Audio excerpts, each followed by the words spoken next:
Let's talk about China's Belt and Road Initiative.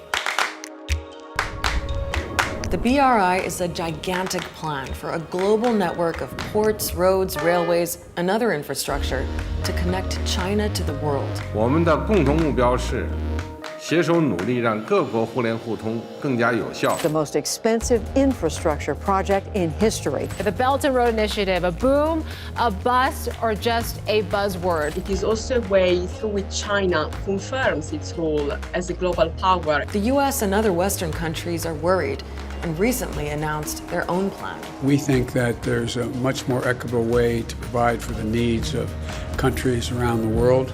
So what exactly is the BRI? What's in it for China? And why do some countries see a big economic opportunity while others see a threat?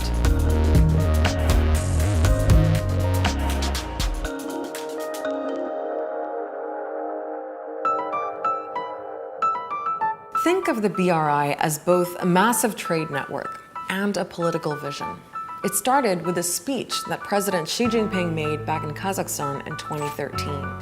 He talked about building a new trade route based on the old Silk Road, an ancient network that linked Asia, the Middle East, and Europe for almost 2,000 years. It started out in 2013 as an idea to invest in infrastructure from China through Central Asia to Europe and Africa. But over the years, it has become something much larger. It's an absolutely colossal project, which is scheduled to involve 60% of the world population. The Belt and Road Initiative basically weaves together lots of projects.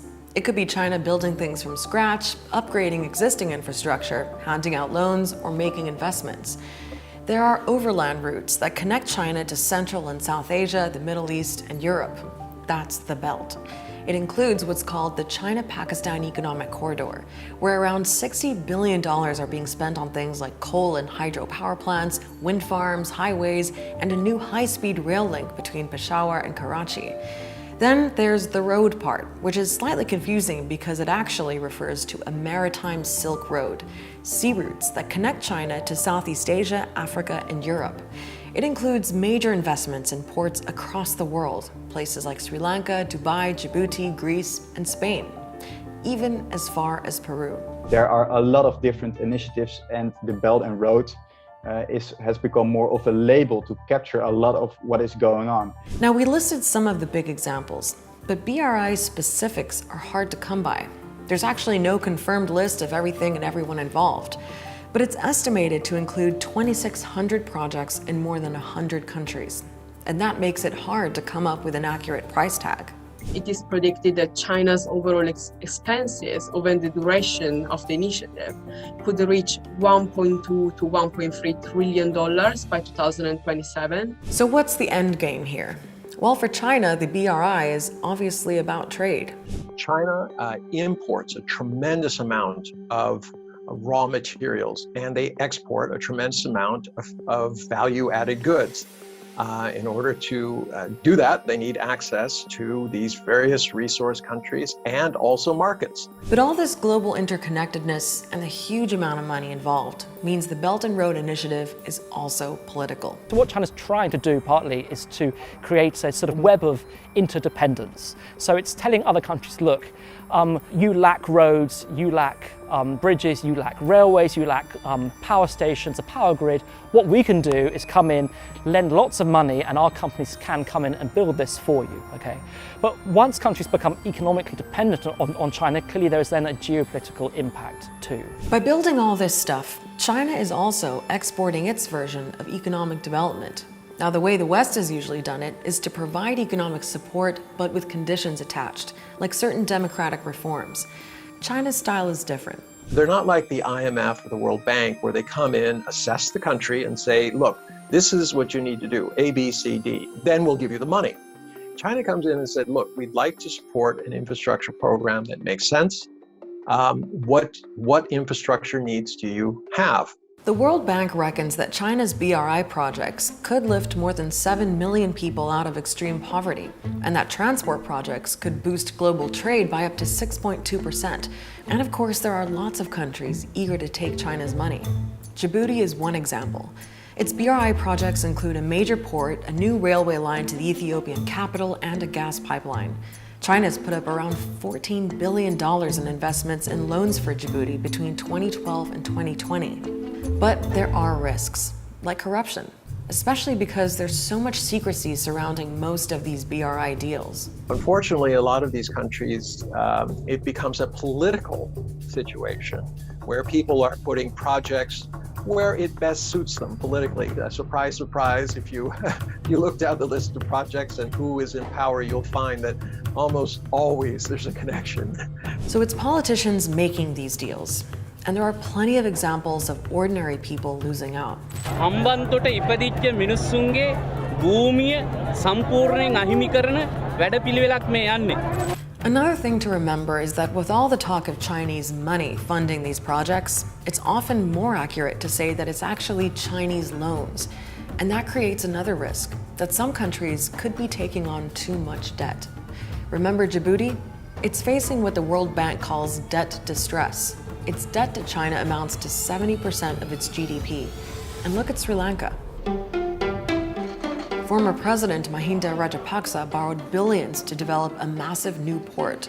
When Sri Lanka struggled to pay back the money, it ended up with a new deal that gave China control of the port for 99 years. That led to accusations that the loans compromised Sri Lanka's sovereignty, which China denies. China's dominance here in Sri Lanka cannot be ignored. This, its latest project, Sri Lanka's largest single foreign direct investment. And now, China is back again, offering Sri Lanka more million-dollar loans. But it's this kind of thing that's led to some people calling the Belt and Road Initiative a debt trap for vulnerable countries. Others disagree. It is quite extreme to portray this as a trap. China is successful in appealing to willing counterparts. And it seems this success has got Western powers, especially the United States, paying more attention. At the recent G7 summit, they set out their own plan, complete with its own snazzy abbreviation B3W, which stands for Build Back Better World. They're emphasizing things like transparency, good governance, the environment, and bringing in the private sector to help fund it all. But B3W is thin on details. There's no budget and no timetable. I can't see anything that they've identified in this program which isn't already being done by the World Bank and the IMF and the ADB and the other investment banks that are out there. The main focus of this is posed on values. However, practically, when talking about funds and like actual capability of building infrastructures, that's a whole other story. Ultimately, the participating powers will have to show they have the money and capability to pursue this initiative during COVID-19 crisis. Now, one way to look at all this is that it's another area of competition between China and the West. Will countries, particularly in the developing world, cast their lot in with China, with their autocratic approach to governing, or are they going to stay with the West, with democracy? But maybe there's another way to look at it.